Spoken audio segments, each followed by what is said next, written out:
Hello guys, good morning. ഇന്ന് രാവിലെ ഞാൻ എന്ത് ഡ്രസ്സാണ് ഇടുക ആലോചിച്ചിട്ട് കുറച്ച് നേരമായിട്ട് അലമാരിയുടെ മുമ്പിൽ ഇരുന്നുകൊണ്ടിരിക്കും. പക്ഷെ ഞാൻ എടുത്ത ഡ്രസ്സും ഇട്ട ഡ്രസ്സും രണ്ടായിരുന്നു ഗൈസ്. വർക്കിന് പോകാൻ വേണ്ടിയിട്ട് കുളിക്കാൻ വേണ്ടി നിൽക്കാൻ കട്ട കുളിച്ചുകൊണ്ടിരിക്കാൻ ഓൾറെഡി. അപ്പം അലക്കി നിങ്ങൾ മിക്ക ആൾക്കാരും എൻ്റെ വീഡിയോസ് എടുത്ത് നോക്കിയാൽ കൂടുതലും കണ്ടിട്ടുണ്ടാവും ഞാൻ ഈ ഡ്രസ്സ് തന്നെയായിരിക്കും. കാരണം ഈ ഡ്രസ്സ് എനിക്ക് ഭയങ്കര ഇഷ്ടമാണ് ഗൈസ്.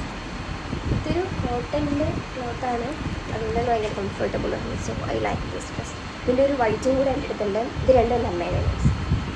സോ ഈ ബ്ലൂ തന്നെ എൻ്റെ എല്ലാ മിക്ക വീഡിയോസിലും ഞാൻ ഇത് തന്നെ എടുത്തിട്ടുണ്ടാവും. സോ ഡ്യൂട്ടിക്ക് അങ്ങനെ ഞാൻ ഇട്ട ഡ്രസ്സ് ഇതായിരുന്നു. കാരണം തത്ത സൽവാർ സെറ്റായി ഇടുന്നതെന്ന് പറഞ്ഞപ്പോൾ ഞാനും എന്താക്കി ഒരു സൽവാർ എടുത്തിട്ടു. പിന്നെ ഈ തേക്കുന്ന ക്രീം ഞാൻ കുറച്ച് കാലമായിട്ട് യൂസ് ചെയ്തുകൊണ്ടിരിക്കുന്ന ക്രീമാണ്. അത് ഞാൻ എത്ര തേച്ചാലും നമ്മുടെ സ്കിന്ന് ഭയങ്കര മോയ്സ്ചറായിട്ട് എപ്പോഴും ഇരിക്കുന്നതുകൊണ്ട് ഞാൻ ഈ ക്രീം നിറയെ വാരി തേക്കും. അത് തേക്കുമ്പോൾ തന്നെ നമുക്ക് ഭയങ്കര ഒരു ഇതായിരുന്നു. അങ്ങനെ പിന്നെ തത്ത രാവിലെ തന്നെ എനിക്ക് ചായയൊക്കെ ഉണ്ടാക്കി തന്നു. പിന്നെ ഞാൻ കണ്ണ് എഴുതാൻ വേണ്ടി ഫോൺ നോക്കി എഴുതാൻ നോക്കിയപ്പോൾ എനിക്ക് പറ്റിയില്ല. കാരണം ഫാനിൻ്റെ സ്പീഡ് കാരണം ഫോണും ഇളകിക്കൊണ്ടിരിക്കുകയായിരുന്നു.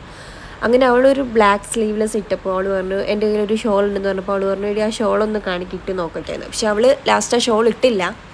ഞാൻ മടക്കി വെച്ച് നശിപ്പിക്കാൻ മാത്രമായിട്ട് അവൾ അത് എടുത്ത് അങ്ങോട്ടും ഇങ്ങോട്ടും കുറേ നടന്നു. അങ്ങനെയൊക്കെ എന്തൊക്കെയോ കാണിച്ച് അവൾ അത് ഇടുകയോ ചെയ്തില്ല. അതില്ല, ഞാൻ എന്നാൽ മടക്കി വെച്ചത് വെച്ചാൽ അതുമില്ല. പിന്നെ ലാസ്റ്റ് അവൾ കുറച്ച് ഐ ഷാഡോ പാലറ്റ് വന്നപ്പോൾ ഞാൻ അതിൽ നിന്ന് കുറച്ചെടുത്ത് ഇട്ടിട്ടുണ്ട്. പിന്നെ ഇത് നമ്മുടെ ഇവിടുത്തെ പുതിയ ഗസ്റ്റാണ്, ഒരു കുഞ്ഞി. ഞങ്ങളെന്താ ഡുണ്ടു എന്നാണ് ഞങ്ങൾ വിളിക്കുന്നതിന്. ഡുണ്ടുവിനെ കളിപ്പിച്ചുകൊണ്ടിരിക്കുക. അങ്ങനെ ഞാൻ നോക്കിയപ്പോഴാണ് സാധാരണ ഞാൻ വിചാരിച്ചു എൻ്റെ വീട്ടിൽ മാത്രമായിരിക്കും ഈ പ്രശ്നം രാവിലെ ഞാനും എൻ്റെ അമ്മയും ഉണ്ടാക്കുമെന്ന്. പക്ഷെ അല്ല ഗൈസ്, പട്ടിയെന്നോ പൂച്ചയെന്നോ അങ്ങനെയൊന്നുമില്ല. എല്ലാ അമ്മമാരും രാവിലെ ഇങ്ങനെ തന്നെ മക്കളെ ഏത് വിധത്തിൽ ശല്യപ്പെടുത്താൻ പറ്റുന്നു നോക്കി നടക്കിക്കൊണ്ടിരിക്കുകയാണ് എൻ്റെ അമ്മയൊക്കെ.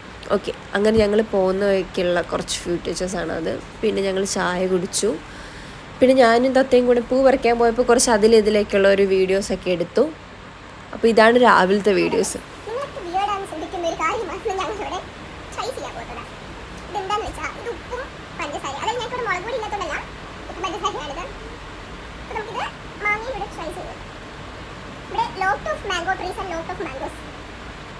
അപ്പം